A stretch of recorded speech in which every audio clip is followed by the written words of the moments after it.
Au nom du Père, et du Fils, et du Saint-Esprit. Amen.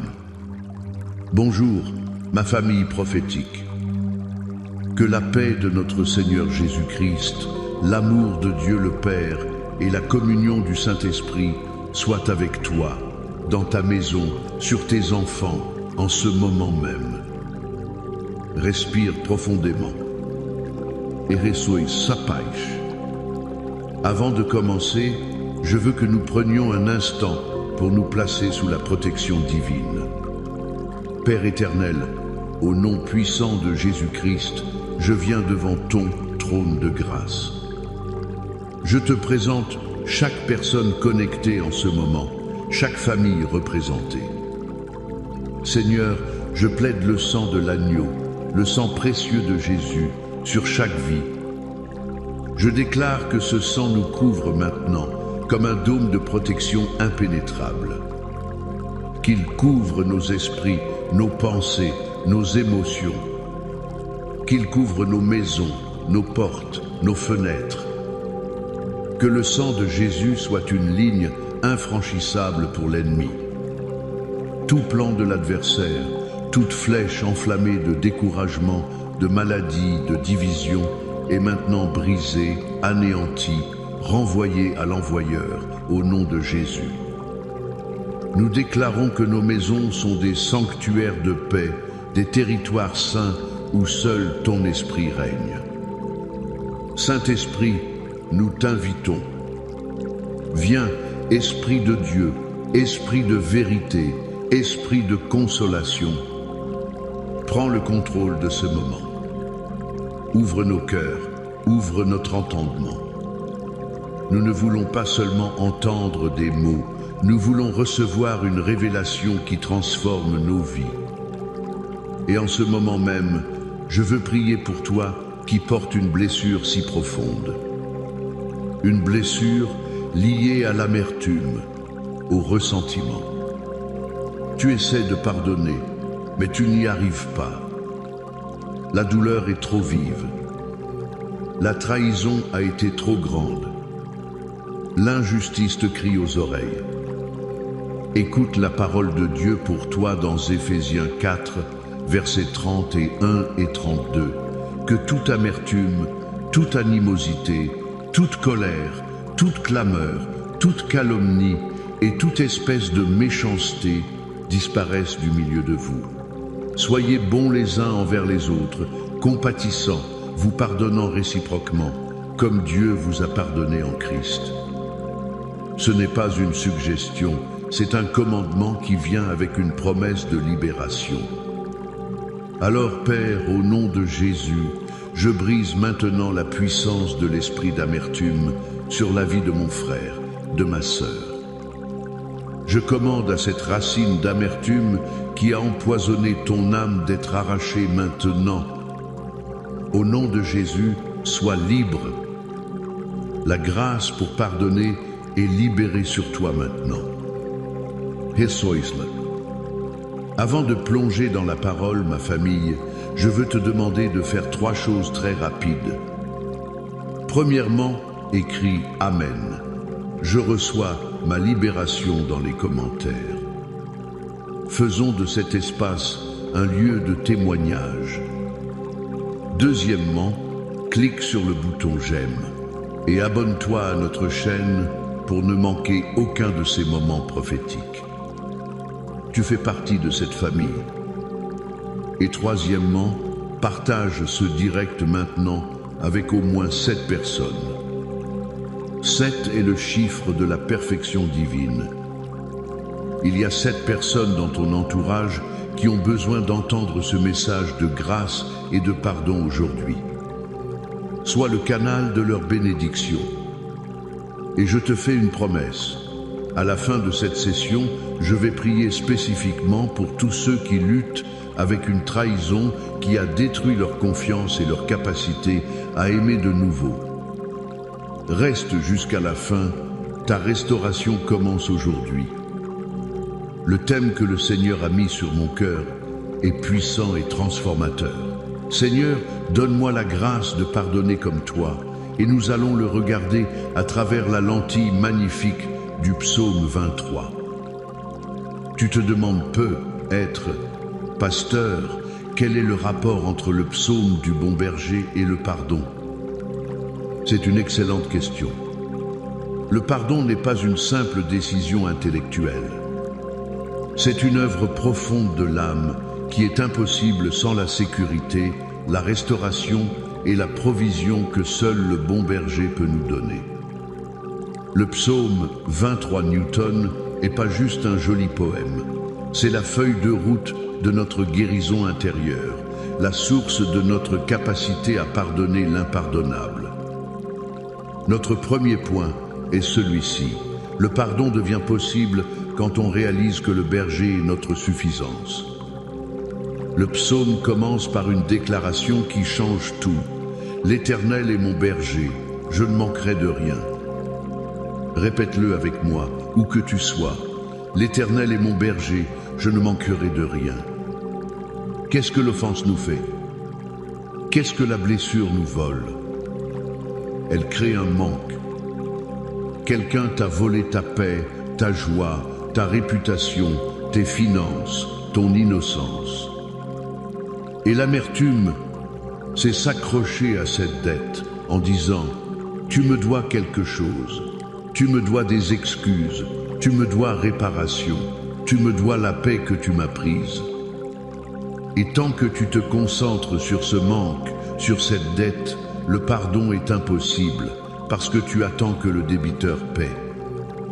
Mais David déclare une vérité révolutionnaire. Je ne manquerai de rien. Pourquoi? Parce que l'Éternel est mon berger. Cela signifie que tout ce que cette personne t'a volé, ton berger peut te le rendre au centuple. Ta paix? Il est le prince de la paix. Ta Yoé. En sa présence se trouve d'abondantes joies. Ta provision? Il est Jéhovah Jireh, ton pourvoyeur. Regarde l'histoire de Joseph. Ses frères l'ont vendu comme esclave. Ils lui ont volé sa famille, sa liberté, son identité. Il avait toutes les raisons du monde de vivre dans l'amertume, de planifier sa vengeance. Mais des années plus tard, quand il est face à eux, que dit-il? Dans Genèse 50, verset 20, « Vous aviez médité de me faire du mal. Dieu l'a changé en bien. » Joseph a pu pardonner parce qu'il a cessé de regarder à ce que ses frères lui avaient pris et il a commencé à voir ce que Dieu lui avait donné. Il a compris que même dans la fosse, même dans la prison, même dans l'injustice, son berger était avec lui et il n'avait manqué de rien d'essentiel. Dieu avait pourvu. Dieu l'avait élevé. Dieu lui avait donné une nouvelle famille, une nouvelle position, une nouvelle destinée. L'offense de ses frères est devenue le tremplin de son élévation.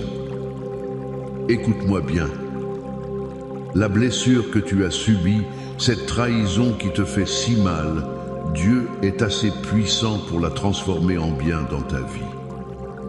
Le pardon, c'est relâcher ton offenseur de la dette qu'il a envers toi et te tourner vers ton berger et dire « Seigneur, tu es ma source, remplis le vide que cette blessure a laissé. Restaure ce qui a été volé. Je choisis de croire que je ne manquerai de rien parce que je t'ai, toi. » Cela nous amène à notre deuxième point. Le pardon est un acte de restauration de l'âme orchestré par le berger. Le verset 3 dit « Il restaure mon âme ». L'amertume, le non-pardon, est un poison qui ne tue pas ton ennemi. Il te tue à petit feu. Il dévore ton âme de l'intérieur. Il se manifeste par le stress, l'anxiété, la dépression et même par des maladies physiques. La science médicale reconnaît aujourd'hui que le ressentiment chronique peut causer des problèmes cardiaques, de l'hypertension, un système immunitaire affaibli. La Bible le savait depuis des millénaires. Le non-pardon est une prison spirituelle dans laquelle le prisonnier, c'est toi. Tu penses tenir l'autre en captivité avec ta colère, mais en réalité, tu es enchaîné à lui. Tu te réveilles en pensant à lui. Tu te couches en pensant à lui. Il vit dans ta tête sans payer de loyer. Dieu dit, il restaure mon âme. La restauration de ton âme ne peut pas commencer tant que le poison de l'amertume y coule. Pardonner, ce n'est pas dire ce que tu as fait n'était pas grave. C'est grave. C'était injuste. Mais pardonner, c'est dire, je refuse de laisser ton péché continuer à détruire ma vie. Je refuse de boire le poison que tu m'as servi. Je confie mon offenseur et ma douleur à Dieu, le juste juge, et je choisis la guérison, je choisis la restauration. Je me souviens d'une femme dans notre communauté qui souffrait de migraines chroniques et de douleurs inexplicables depuis des années. Les médecins ne trouvaient rien. Un jour, dans la prière, le Saint-Esprit lui a révélé une profonde racine d'amertume envers son père qui l'avait abandonné enfant. Elle luttait. Mais il ne le mérite pas, disait-elle. Et c'est vrai. Le pardon n'est jamais mérité. C'est un acte de grâce.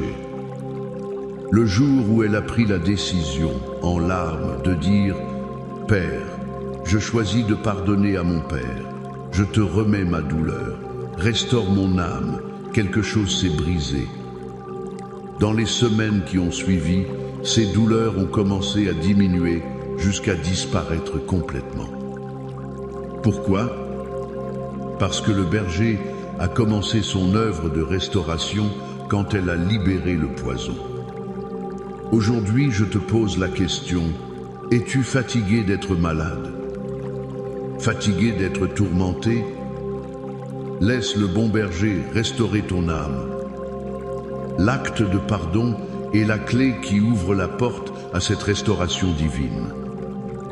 Enfin, notre troisième et plus puissant point.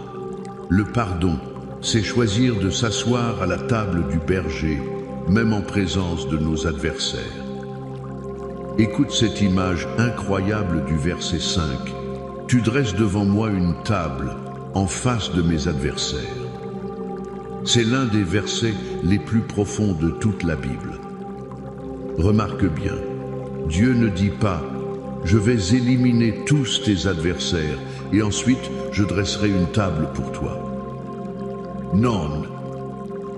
Il dresse la table de la bénédiction, de la faveur, de la paix, de la joie en leur présence. Tes adversaires, ce sont les gens qui t'ont fait du mal. Leurs actions, leurs paroles, le souvenir de la blessure. Ils sont là. Dieu ne les fait pas disparaître par magie. Mais au milieu de tout ça, au milieu du champ de bataille de ta mémoire et de tes émotions, Dieu dresse une table. Sur cette table, il y a le pain de sa présence, le vin de sa joie, la coupe de son salut qui déborde. Il toint d'huile, un symbole de consécration, de guérison et de faveur. L'amertume, c'est refuser de s'asseoir à la table de Dieu parce que tu es trop occupé à regarder ton adversaire, à le maudire, à rejouer la scène de l'offense. Tu es en face de la table, mais tu meurs de faim spirituellement parce que tu choisis de te nourrir du poison de la haine plutôt que du festin de la grâce. Pardonner, c'est détourner ton regard de ton adversaire et fixer tes yeux sur le maître du festin. C'est prendre ta place à la table de la bénédiction et dire « Mon adversaire est là, la blessure est réelle, mais ma concentration est sur mon Dieu. Sa bonté et sa miséricorde sont plus grandes que mon offense. Sa provision est plus grande que ma perte. Sa faveur me protège de leur malédiction. » Quand tu pardonnes, tu déclares à l'univers spirituel « Ce que l'ennemi a fait pour me détruire ne définira pas mon avenir. Je choisis de m'asseoir à la table de Dieu. Je choisis la bénédiction. Je choisis la vie. Je choisis la faveur. C'est l'acte de foi ultime. C'est la victoire suprême. L'ennemi pensait t'avoir détruit, mais il te voit en train de festoyer avec le roi des rois en sa présence même. Il n'y a pas de plus grande défaite pour lui. Alors aujourd'hui, mon ami, mon frère, ma sœur, arrête de regarder ton offenseur. Arrête de lui donner le pouvoir de contrôler tes émotions et ton avenir. Il y a une table dressée pour toi. Ton nom est sur la chaise. Le festin est prêt. Viens t'asseoir. La grâce de pardonner se trouve à cette table. Maintenant, avant notre prière finale, je veux armer ton esprit. Je veux que tu t'appropries la plus grande déclaration de protection et de sécurité divine. Quand tu sais à quel point tu es en sécurité dans les bras de ton Père, tu as l'audace de pardonner, car tu sais que rien ni personne ne peut vraiment t'atteindre. Levons ensemble la voix et déclarons avec foi le psaume 91. Dis-le avec moi. Celui qui demeure sous l'abri du Très-Haut repose à l'ombre du Tout-Puissant. Je dis à l'Éternel, mon refuge et ma forteresse, mon Dieu en qui je me confie. Car c'est lui qui te délivre du filet de l'oiseleur, de la peste et de ses ravages. Il te couvrira de ses plumes, et tu trouveras un refuge sous ses ailes. Sa fidélité est un bouclier et une cuirasse. Tu ne craindras ni les terreurs de la nuit, ni la flèche qui vole de jour, ni la peste qui marche dans les ténèbres, ni la contagion qui frappe en plein midi. Que 1000 tombent à ton côté et 10 000 à ta droite, tu ne seras pas atteint. De tes yeux seulement tu regarderas et tu verras la rétribution des méchants. Car tu es mon refuge, ô Éternel. Tu fais du Très-Haut ta retraite. Aucun malheur ne t'arrivera, aucun fléau n'approchera de ta tente. Car il ordonnera à ses anges de te garder dans toutes tes voies. Ils te porteront sur les mains, de peur que ton pied ne heurte contre une pierre. Tu marcheras sur le lion et sur l'aspic, tu fouleras le lionceau et le dragon. Puisqu'il m'aime, je le délivrerai, je le protégerai, puisqu'il connaît mon nom. Il m'invoquera et je lui répondrai. Je serai avec lui dans la détresse, je le délivrerai et je le glorifierai. Je le rassasierai de longs jours et je lui ferai voir mon salut. Amen. Amen. Amen. C'est ta portion. Maintenant, inclinons nos cœurs dans la prière. Père céleste, au nom puissant de Jésus, nous venons devant toi, remplis de ta parole. Merci pour la révélation du psaume 23 comme chemin vers le pardon. Seigneur, je prie maintenant pour chaque personne qui a écouté. Pour celui ou celle qui se sentait dans le manque à cause de ce qui lui a été volé, je déclare maintenant que tu es Jéhovah Jireh, leur bergère, et qu'ils ne manqueront de rien. Père, je te demande de restaurer au centuple tout ce que l'ennemi a volé. Restaure la paix, restaure la joie, restaure les finances, restaure la réputation. Remplis chaque vide par ta présence glorieuse, au nom de Jésus. Pour celui ou celle dont l'âme est brisée, empoisonnée par l'amertume, je libère maintenant sur toi la puissance restauratrice du Saint-Esprit. Il restaure mon âme. Je commande à chaque racine d'amertume, de ressentiment, de haine, d'être arrachée de ton cœur maintenant. Reçois la guérison de tes émotions. Reçois la guérison de tes souvenirs. Que le baume de Galaad, l'huile de guérison du Saint-Esprit, coule dans les parties les plus profondes de ton être et apporte une restauration complète.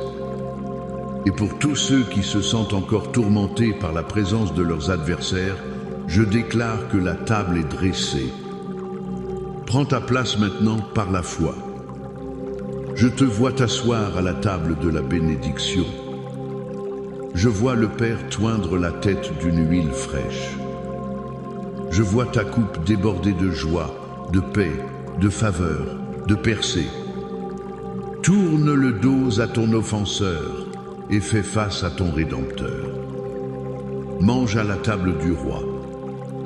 Et maintenant, comme je l'ai promis, je prie spécifiquement pour toi qui as été trahi d'une manière si profonde que ton cœur s'est fermé. La trahison d'un conjoint, d'un meilleur ami, d'un membre de la famille. Cette blessure qui a brisé ta confiance. Père, au nom de Jésus, je viens contre l'esprit de trahison et la douleur qu'il a causée. Je commande au mur de protection que mon frère, ma sœur, a construit autour de son cœur, des murs de peur, de méfiance, de cynisme, de s'effondrer maintenant au nom de Jésus, comme les murs de Jéricho. Seigneur, tu es le réparateur des brèches. Je te demande de guérir ce cœur brisé, de recoller les morceaux avec ton amour qui est plus fort que tout. Je brise le vœu intérieur qui dit « Je ne ferai plus jamais confiance, je n'aimerai plus jamais ». Je le remplace par la vérité de ta parole. Ton amour parfait bannit la crainte. Père, redonne à ton enfant la capacité d'aimer et d'être aimé. Entoure-le de personnes fidèles et loyales. Montre-lui que tu es le Dieu fidèle qui ne l'abandonnera jamais. Je libère le pardon sur la personne qui a trahi, non pas parce qu'elle le mérite, mais pour que ton enfant soit libre. Libre de la prison du passé. Libre de vivre la plénitude de l'avenir que tu as pour lui. Et je continue de prier pour ta famille. Je brise tout esprit de division dans les mariages. Là où il y a eu des paroles dures, des trahisons, je libère la grâce du pardon et de la réconciliation. Pour tes enfants, je les arrache des griffes de l'ennemi, de la rébellion, de la confusion. Je les couvre du sang de Jésus et je déclare qu'ils sont une postérité pour l'Éternel. Sur tes finances, j'ouvre les écluses des cieux. Je brise l'esprit de dette, de manque, de pauvreté. Je libère un esprit de faveur, de multiplication, d'abondance. Que des portes d'opportunité s'ouvrent pour toi cette semaine. Sur ta santé, par les meurtrissures de Jésus, tu as été guéri. Je commande à tout esprit d'infirmité, de cancer, de douleur chronique, de diabète, de quitter ton corps maintenant. Sois guéri de la tête aux pieds, au nom de Jésus. Nous déclarons la victoire sur tous les fronts.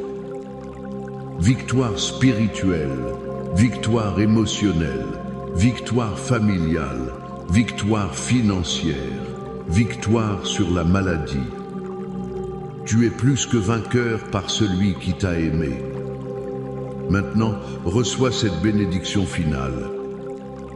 Que l'Éternel te bénisse et te garde. Que l'Éternel fasse luire sa face sur toi et t'accorde sa grâce. Que l'Éternel tourne sa face vers toi et te donne la paix. La paix dans ton esprit, la paix dans ton cœur, la paix dans ta maison. Au nom du Père, du Fils et du Saint-Esprit. Amen et Amen.